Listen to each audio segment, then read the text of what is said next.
Well, it's good to be with you once again. My name is Jeff Fuller. I'm the pastor at Living Hope Wesleyan Church. Hopeforvermont.org is where you can find information about us. We'd love to have you join us, but not only you, but invite people into your house and be a part or rewatch later our online worship experience, 9 o'clock Sundays on YouTube, Facebook, Twitter, and Instagram. And so you can also subscribe to our YouTube channel if you choose. It's Living Hope Wesleyan Church on YouTube.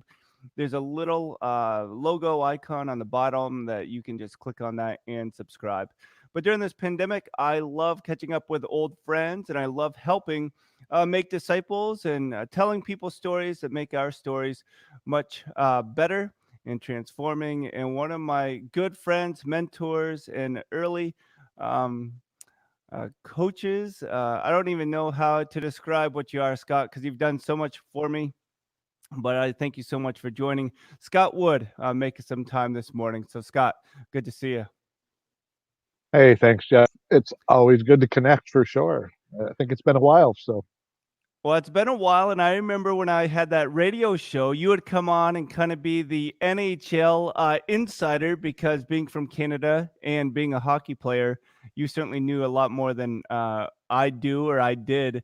Um, Tell me a little bit about what you're doing now that there's no live sports on TV. oh man, it's tough. But I'm a golf fan, and so golf is now live, which is nice. And watching a little bit of NASCAR.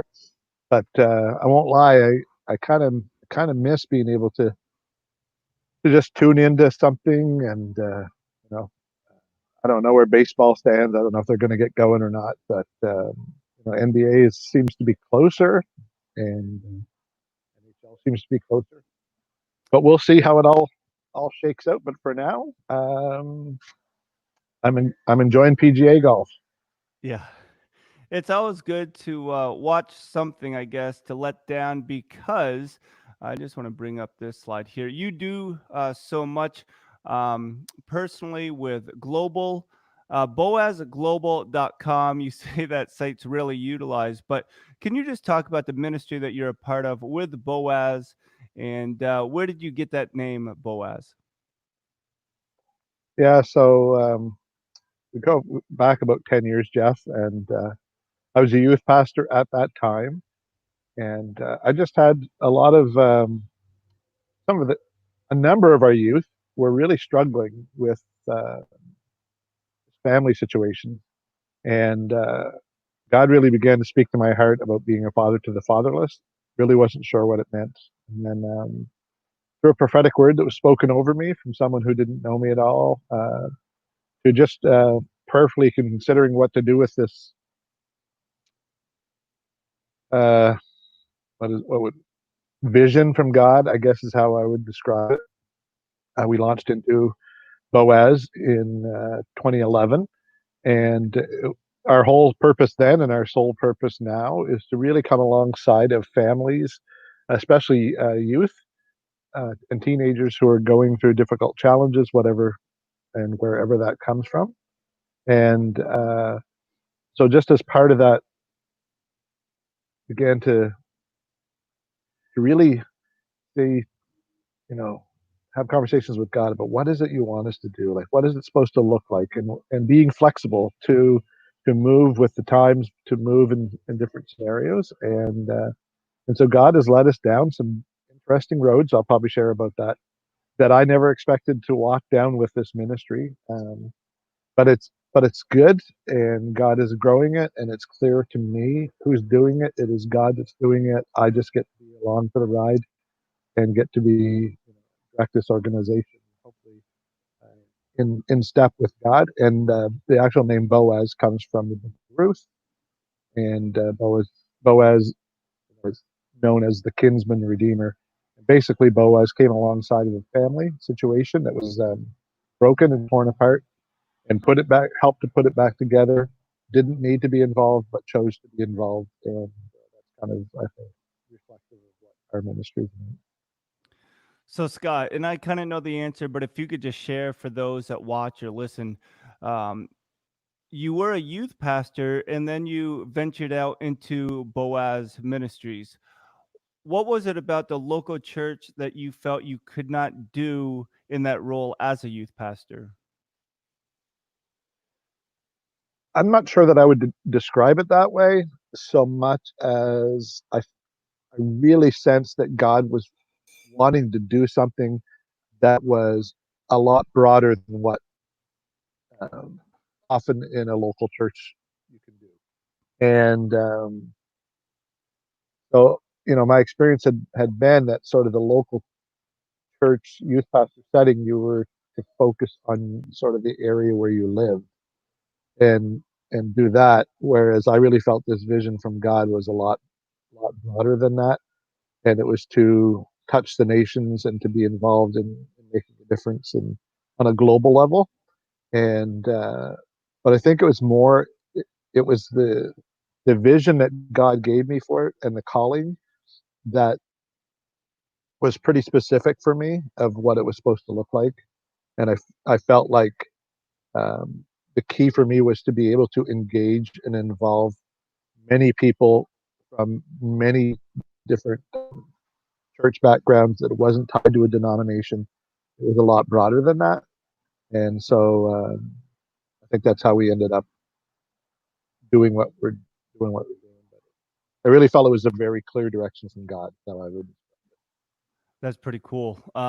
Switching gears a little bit, when we first met, you were, let me skip that picture. You were the athletic director at Bethany Bible College at the time, Kingswood University. There's your son, Ryan, Greg Manzer, and Lenny Beck, good friends going way back. Yeah.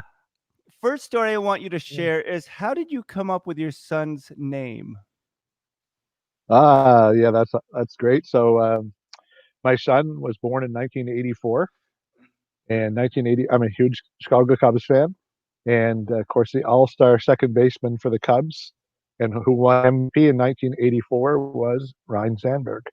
And so my son is named after Ryan Sandberg, and my son and I were actually just joking about that last week, and he said that I still don't know a lot of people that have the same first name as I have.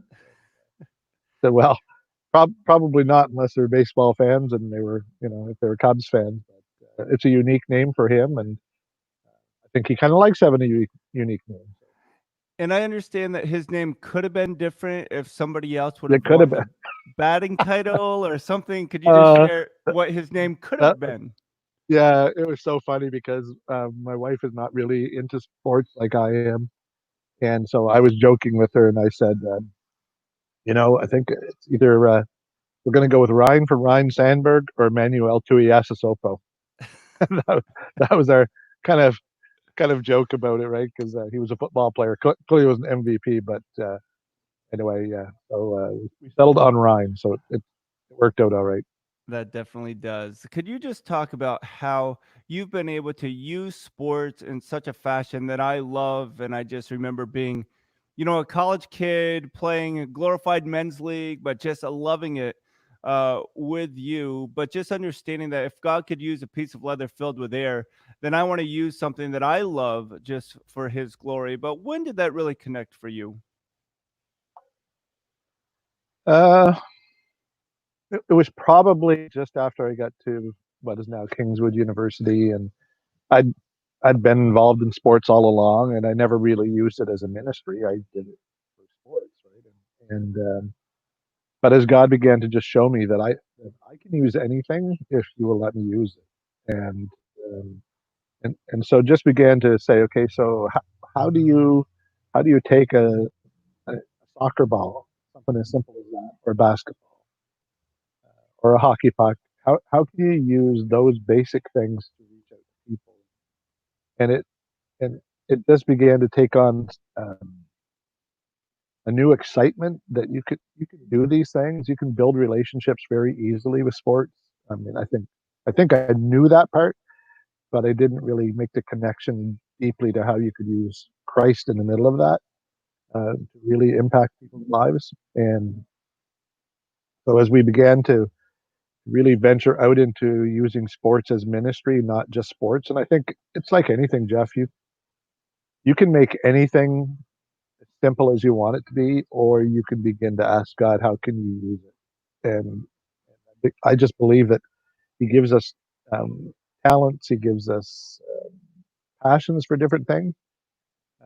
And if we're willing to just say, "How do you want me to use it for your kingdom?" I think that He would show us what it looks like, and then we can walk into it. And so we've used sports. We continue to use sports as a way to really connect with people, whether it's a family that has no resources and their kids are not have an opportunity to play soccer or basketball this year.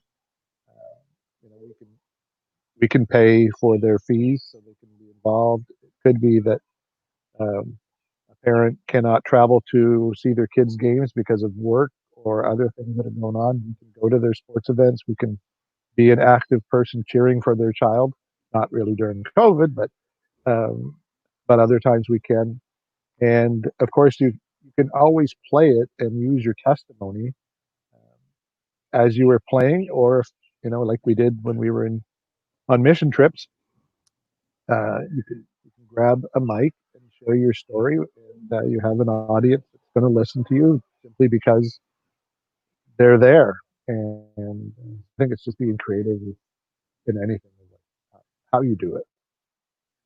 Well, I had opportunity to interview Mike Tapper, who's now a professor at Southern Wesleyan, and it was a great time reconnecting with him. But obviously, we got reminiscing about my second year when we took the trip to the Ukraine. And interestingly enough, my son had opportunity with his high school basketball team to go to the Ukraine last summer. And what a different experience for him. I told him, pack extra toilet paper. You're going to have to make sure that you shower when you can because you aren't going to have the water, the resources. But he came back and they had Wi Fi at the hotels and he was FaceTiming with my wife. And it was just a different experience for him. But I know that Mike and Christy have since adopted. And I just remember going to the orphanage in the Ukraine and just having such a crazy experience for me being adopted and knowing that could have been my life. Um, just having you there, being a couple years older than I think you had the maturity to understand what we were doing, where I was just trying to play basketball and do whatever. Can you just talk about that experience of the Ukraine and how that kind of, or maybe that was a catalyst for you to do more overseas global ministry?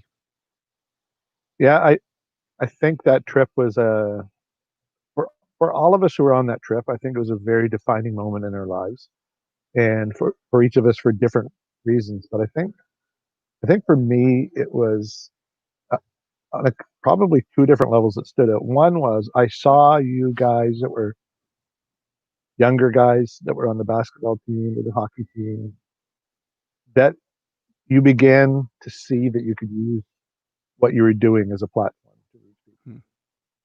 Hmm. And that was exciting for me just to see that come alive in you guys. And I think it was my first, what I would say, real exposure to um, what poverty looks like and how poverty greatly impacts a person, not only for the present, but unless it's addressed, it goes on for generation after generation. And it probably was one of the places where those early seeds were planted in my heart about there's so much more that you can be doing than what you're doing. And just letting the Lord just kind of water that and grow it. And yeah, I think it was important seeds that were planted then. And I remember our hotel in, well, loosely called hotel in Ukraine. I think it was in Kiev. I don't know what floor we were on. I think I just know it was high in the air, and there wasn't any electricity up there. And we affectionately called it the Tundra Suite. And I'm sure you remember Ken Kirkwood Yeah. from Tennessee, who I don't think had ever been near that kind of cold in his life. And I think he slept with all of his clothes on with multiple layers, and took had all the towels from the bathroom and the rug off the floor laying over top him to try to keep warm. So anyway, fun memories, and um, I've had a few mission trips since then. I still do a lot. I travel a lot, and not every situation is that difficult for housing, but sometimes it is. And as a pastor and as a missionary, I've just accepted the fact that wherever you lay your head is where you lay your head, and if it's a warm, comfortable place, it's great. If it's not, then you're probably living similar to what the people who live in those countries are living. Yeah, for sure. Scott Wood making some time this morning, sharing stories, but really talking ministry and definitely with what's taking place in the United States. I mean, it's all over the world that you see it, but certainly here culturally, the injustice with our society, trying to live out the Christian life when people are saying Black Lives Matter, well, all lives matter, while your life doesn't matter as much as mine. And it's just a crazy time, especially during this pandemic. But you have never, in my opinion, had an issue with race or looking at one person differently than the other. You just see people as, well, God created you in a way, so let's just bring out the best for you. Did that, where did that come from? Was that with your Christian faith? Were you raised without prejudice? Were you raised with a lot of minorities? Where did that come from, where you just see people as people and meeting people's needs? Um, I don't ever remember a time when I look back where I had prejudice. Like I just I don't remember it, and um, and I've always just felt like if you're created by God, you're all equal, right? We should. There's some. You boil it down for people. Most people want the same thing. Yeah. They want um, they want access to food. They want access to water. They want access to education for their children, and they want to live in safety. And it doesn't matter where you come from. Like we all have those things innate. And of course, I'm not talking about God per se, even though that's the foundation for everything, right? I'm saying over and above that foundation of of God being the creator of all, that if we can just look at people and say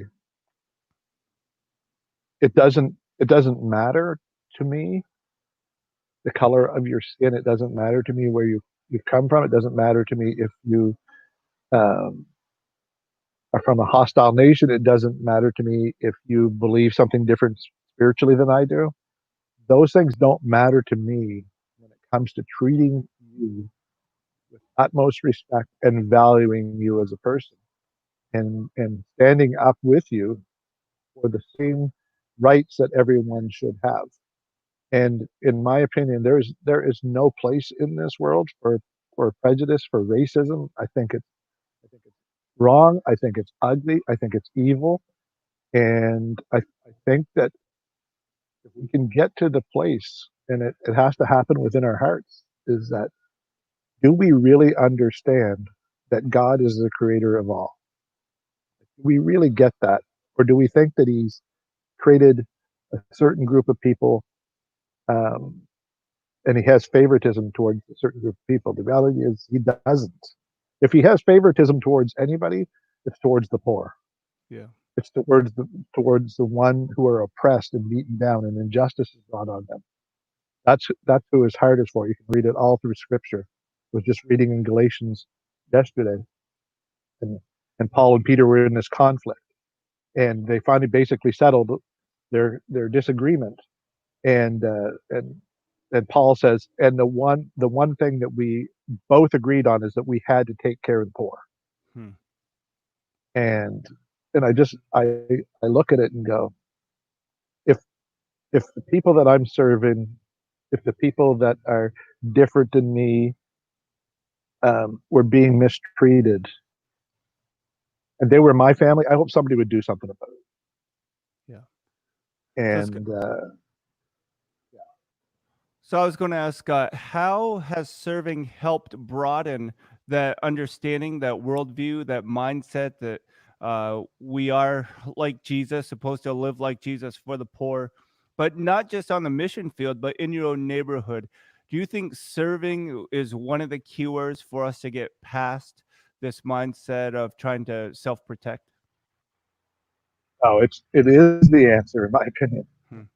It's when you begin to take focus off self and you put it on others and you put it on God, and you begin to see, because we all think about our own, I mean, our natural inclination of our hearts. I mean, in Genesis it talks about that. It's towards evil all the time. That's a natural inclination of our heart. So we have to change up what that natural inclination of our heart is to say, okay, so what can I do to change this? And what does it look like? And the reality is all around us are opportunities to serve people. The problem is sometimes, Jeff, and I know this is where probably some people might not agree with me, but we have become so comfortable in our Christian circles of staying within our Christian safety that we don't venture into the other sort of areas where we could have a huge impact. And there's such great opportunities to serve and to love on people and to just be Christ's hands and feet. And I'm not sure why we have bought into this sort of mindset of I need to play it safe. I don't see anywhere in scripture where we're told to play it safe. So let me push back on that just a little bit. And Yep. this is a great picture of your family behind me. I think sometimes we try to play it safe because we want to protect our kids. Now, my son's a senior. He graduates on Wednesday. I'm so excited for him. He's planning on going out to Michigan, Grand Rapids for college, his first 2 years, and I'm excited. I'm going to miss him, and I want to protect him because Grand Rapids is a much larger city than Vermont, the entire state. But I know that the experiences he's going to have, like I had when I went to the Ukraine and did other things with you, is so necessary. Where's that balance of protecting your children, grandchildren, but also allowing God to use them in uncomfortable spaces and places? Well, I guess one of the things I believe is that life really begins when you step outside what's comfortable. Hmm. And so, if we want our kids, if we want our grandkids, our family to experience all that God has for them, I think we have to encourage them to step outside of what is safe and and um, and see that Jeff Fuller can't protect his son more than God can. Hmm. Yeah. Right? God is the ultimate protector. Right. Um, and some of the work I do globally, man, I'm in some rough places. But I also know that some of the greatest victories have come by being willing to go into those hard places where uh, there's death and harm brought on people on a daily basis. Um, but that's where the church needs to be sometimes, is in those places. Um,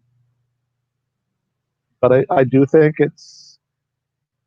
we start by doing one thing that's uncomfortable, and we see where how God shows up, and um, for maybe that for some of us was going to Ukraine for the first time. Um, people would have thought, well, that's pretty dangerous, to go there. Well, I don't know about you, but I never felt in danger the whole time I was there. Right. Maybe on the flight in, maybe landing on the duct tape plane, but um, after that, and so I think a lot of times we let other people's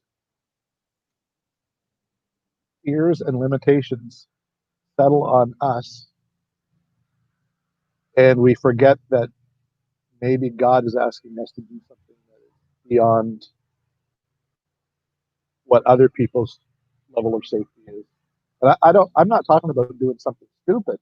I'm talking about doing something that stretches our faith and puts us in positions where we just have to depend on God. And I guess part of it is, as part of my ministry, I'm surrounded on a daily basis by people who, through no choice of their own, are in situations that we would call incredibly dangerous and difficult. And yet, when you talk to them, I often hear the words, "God is good." Today, Mm. we're trusting in God. My friends in one of the nations I work in, it's the most dangerous. They will say to me, "We just thank God for another day." Well, So and it's just a different perspective.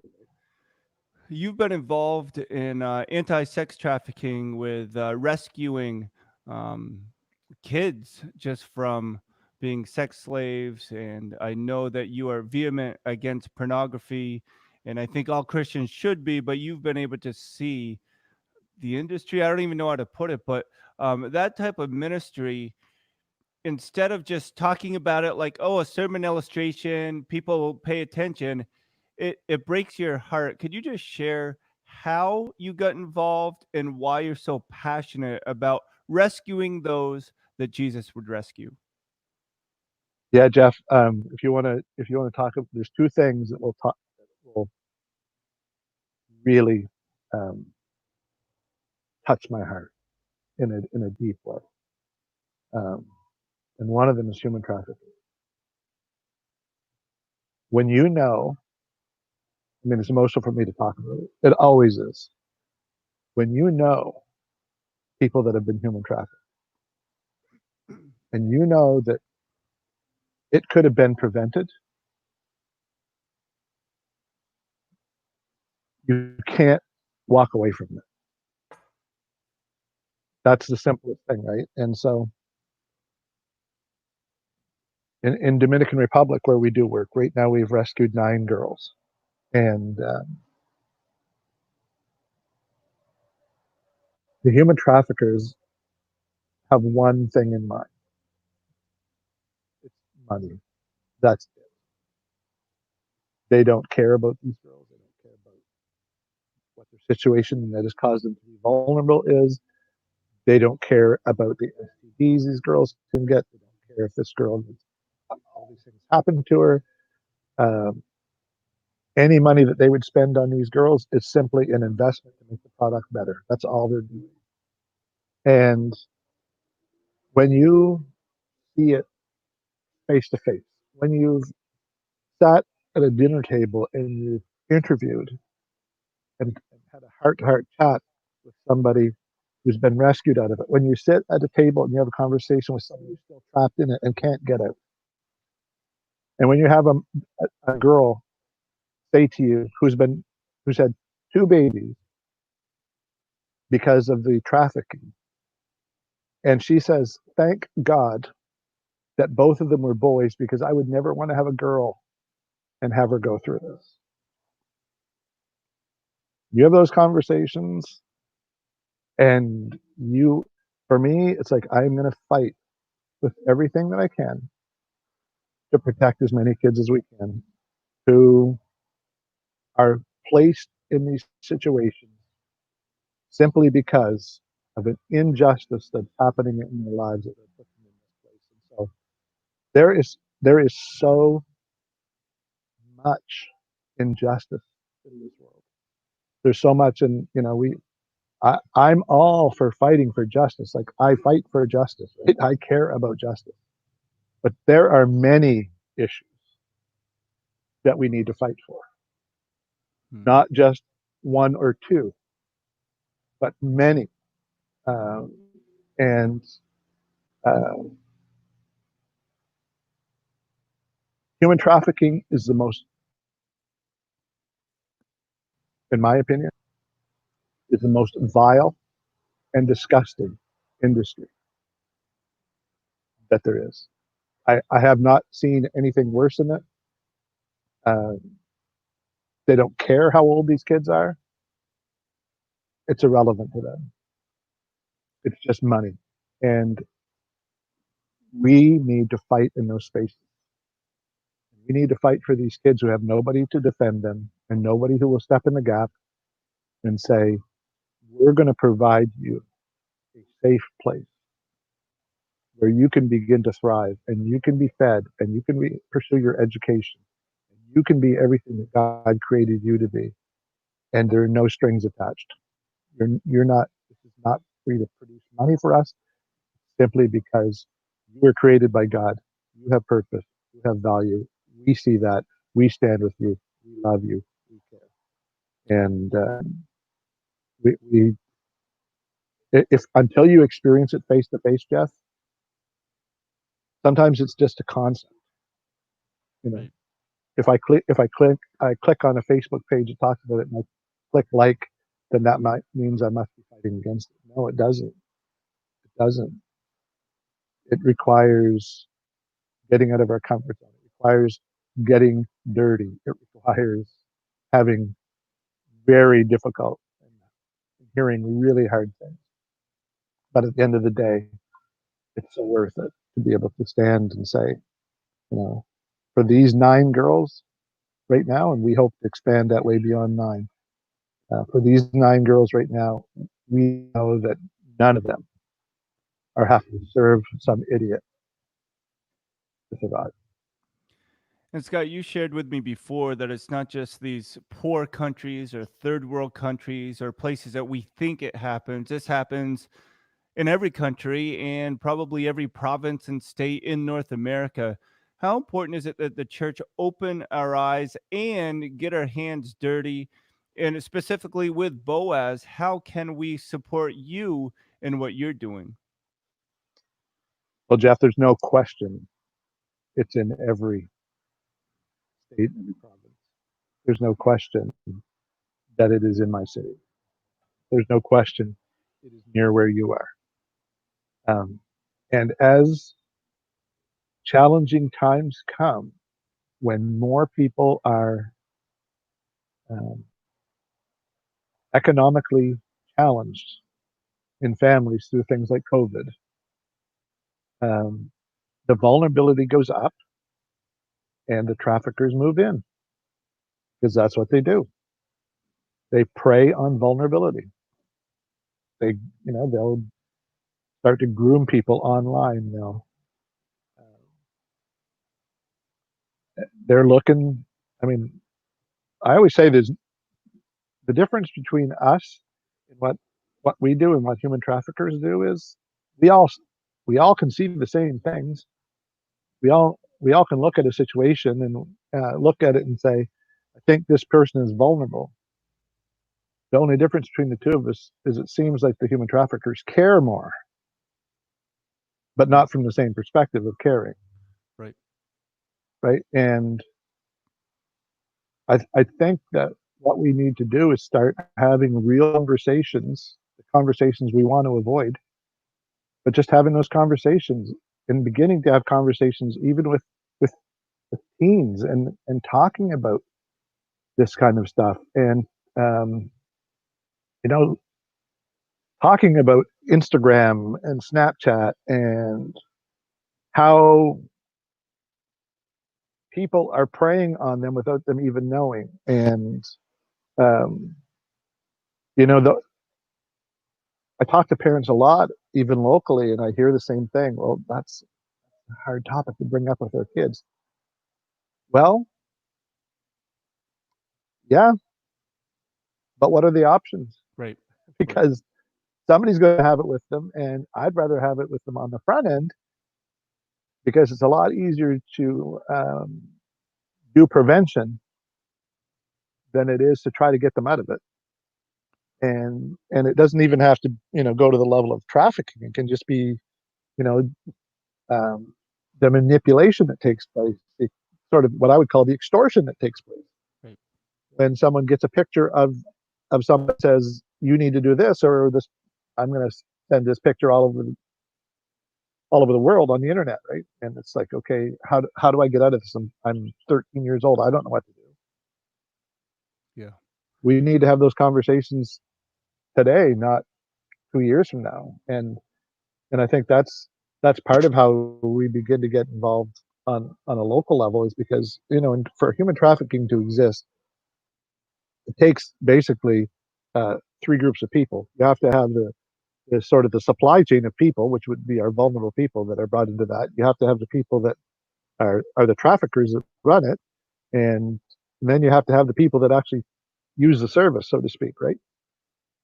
So the only way to defeat trafficking, and I know this is a very simplistic answer to a very complex problem, but if you can eliminate one of those three areas, then you eliminate trafficking. Yeah.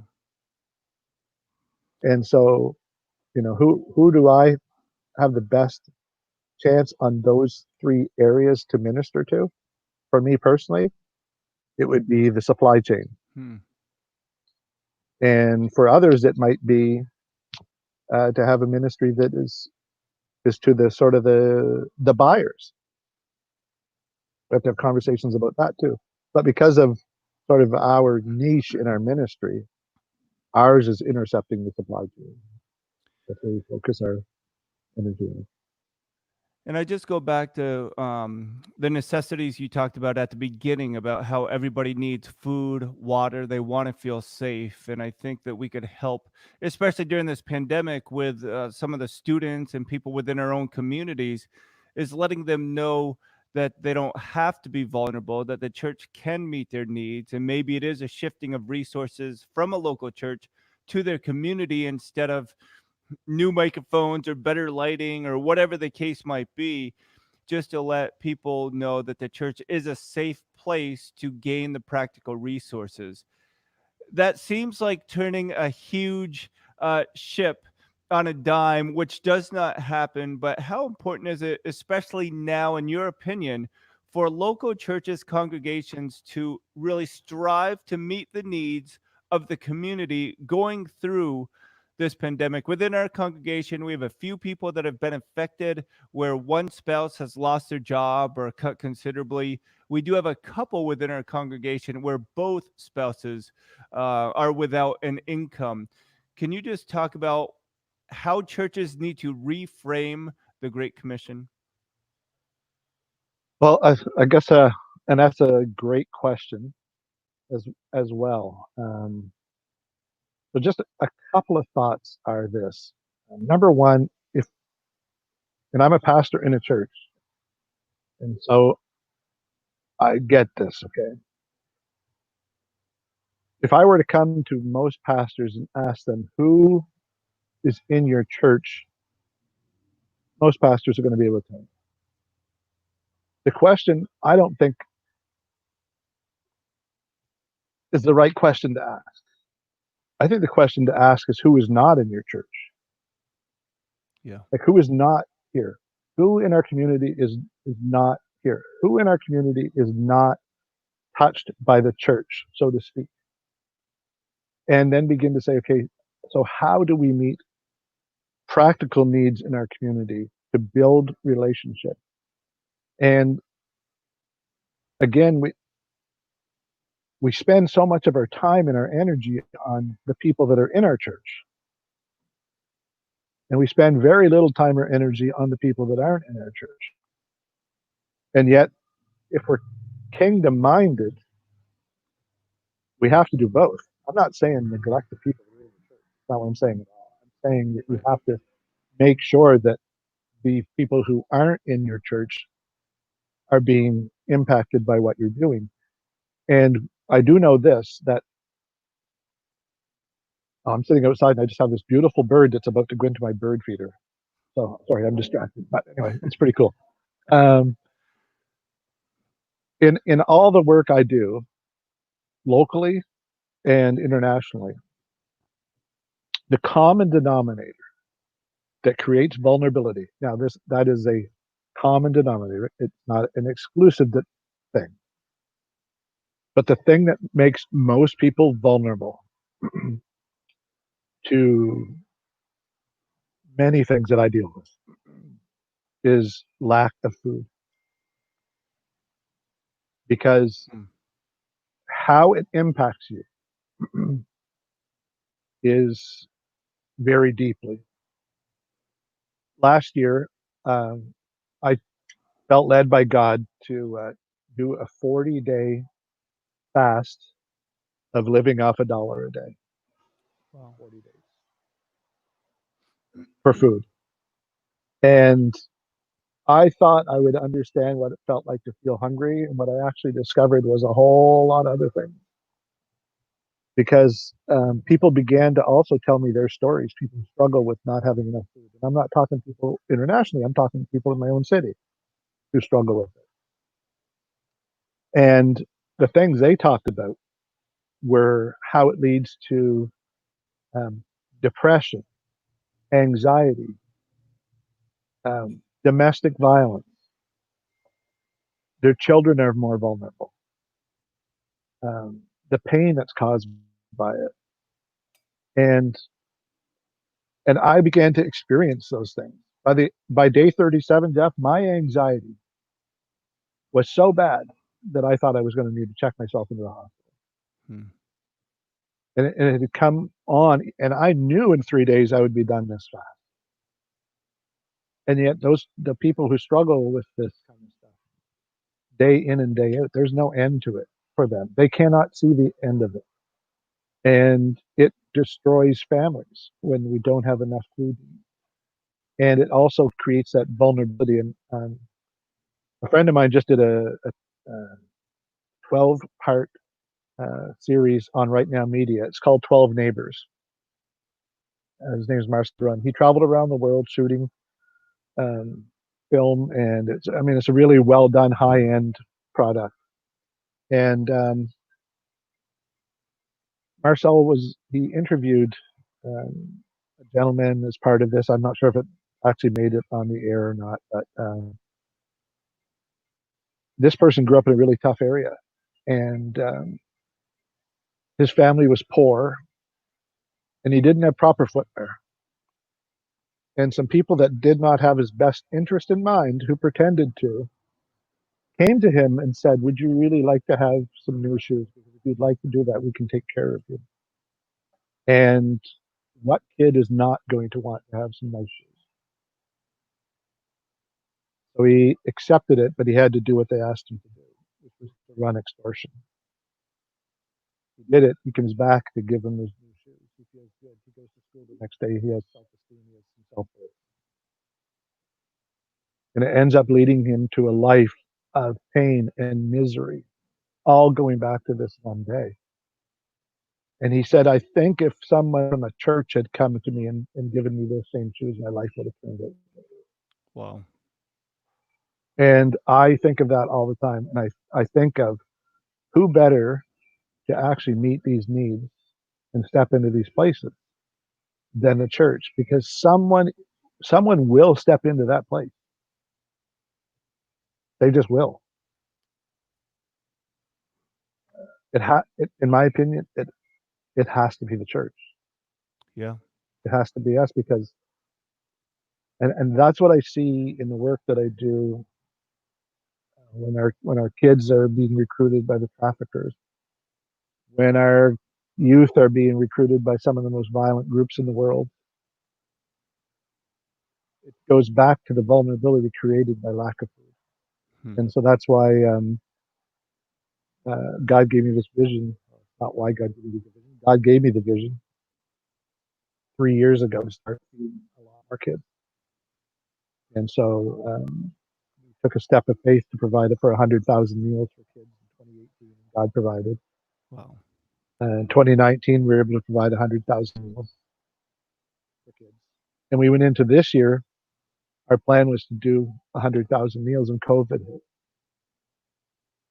And when COVID hit, it meant that if you lived in a country, and I, as a Canadian, so our Canadian government stepped up and provided money basically to any Canadian who was in need got money, Hmm. um, which is great. But if you live in a country where that's not the case, how do you make Yeah. it? And so we began to look at it and said, we have to do something else. We have to do something in addition to this. And so we said in 2020, 100,000 feeding 100,000 kids not going to be enough. Right. We have to at least provide 200,000. And so we began this journey to do it. And in one of the countries that we work in, which is Honduras, we went from doing, and this is crazy, Jeff, but it presents the picture. And again, think of the vulnerability that's created. We went from feeding between 4,000 and 5,000 meals a month in Honduras to now it's 45,000 meals a month. 45,000, Hmm. and not and barely touching the problem. And the vulnerability that exists for people to step into, it can be the church or it can be someone else. Our kids in Dominican Republic is a country that is anything goes. Honestly, right? Right. Anything goes when it comes to human trafficking. So many more people are vulnerable to trafficking. Parents, beautiful parents, beautiful Christian parents, cannot protect their kids from the traffickers anymore Hmm. because they cannot feed their kids and they know someone's going to come by, right? Um, where we were, the traffickers are there. People are literally starving to death in these countries, and we can do something about it. Like it doesn't have to be that way. Yeah, this is a long answer, but 3 years ago, no, 2.5 years ago, I was in one of the countries that we work in, and I was working ministering in the maximum security prison for teenage girls, and became really good friends with one of the girls there. And it's a place where probably anywhere on earth that if you could take me and drop me and say you can do ministry here the rest of your life, you don't have to do anything else, that'd be the place I'd want to go. Hmm. Just drop me inside the walls with those kids who many of them have been incarcerated because of their vulnerability that was created by lack of food. But anyway, I met this girl and got talking to her, and she was telling me she came from a really strong Christian family. So she got out of jail, continued to talk to her, and I got a friend request from this person from this country. I didn't know who it was, so I reached out to this girl because I thought it was a mutual friend, and I said, "Oh, who is this person?" She said, "Oh, it's my mom." And I said, "Oh, then I'll accept her friendship request," and did, and began to build this relationship with this amazing family, a strong Christian family.